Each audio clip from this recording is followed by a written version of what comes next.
One of the things I tried to do on this property is to make use of all of the natural resources that already exist here. This pond is built in a natural granite basin that had some dirt and some stone in the bottom. I pulled out all the dirt and transferred it to our orchard, and all the stone was used to build this check dam here. The dam's about 6 feet high. At the base it's about 3 feet wide. At the top it's 19 inches wide.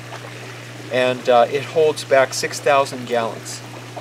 We have some koi in here and some mosquito fish, and it's surrounded by a lot of this horsetail, which is a naturally occurring plant that has sort of taken off here and provided some cover from some of the predatory fish-eating birds.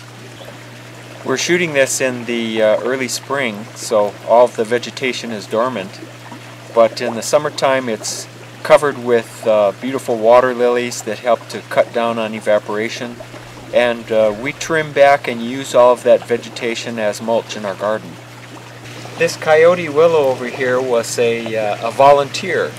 Its seeds blew in from one of the washes along Mint Wash, and it's sustained by the seepage that comes off this hillside here and the existence of this pond. Let's go up to the house now and talk about the use of rainwater as part of our domestic water supply.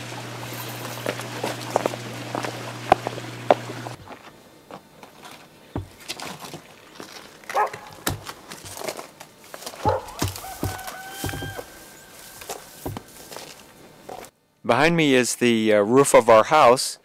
Between that roof, the roof of our guest house, and the roof of our tool storage shed, we have about 3,000 square feet of roof line. On that 3,000 square feet of roof, we can collect, if we get 12 inches of water a year, and frequently we get between 12 and 20 inches of rainfall a year, we can collect over 22,000 gallons. And we consider that rainwater to be a precious resource, so we use it for our domestic water supply, to wash clothes, wash dishes, to water our garden, and we drink it. We have a metal roof on our house so that we can use our rainwater for drinking purposes, and we've situated the roofs so that we can minimize the amount of debris that might fall onto the rooftop. You can see that there's no trees that are overhanging the roof. And we also have 3 different ways that we filter that water before we ever get it to our drinking water tap. Let's go down and look at some of the ways that we filter that water to keep it clean and safe for our drinking.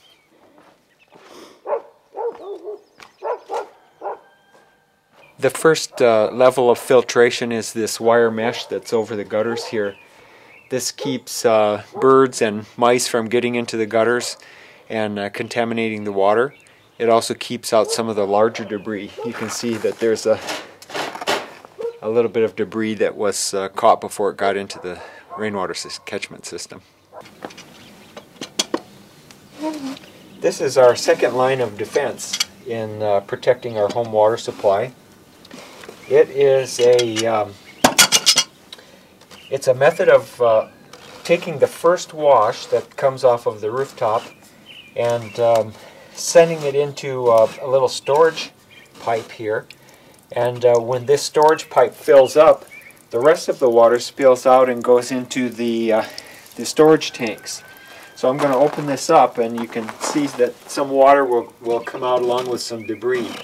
And this was what was taken off the roof in the first couple minutes of rain.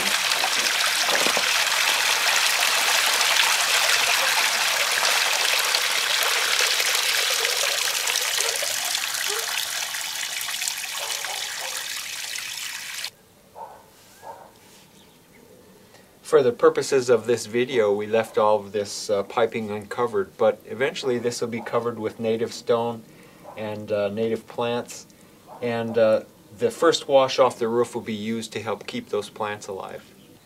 Let's go look at our storage tanks. We have 6,000 gallons of rainwater in storage right now.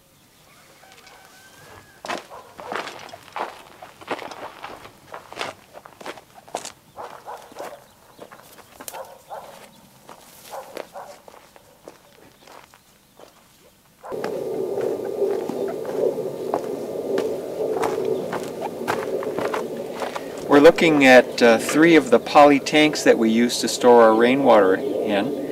There's a 4th one that's under the front deck, and we'll take a look at that one in just a minute.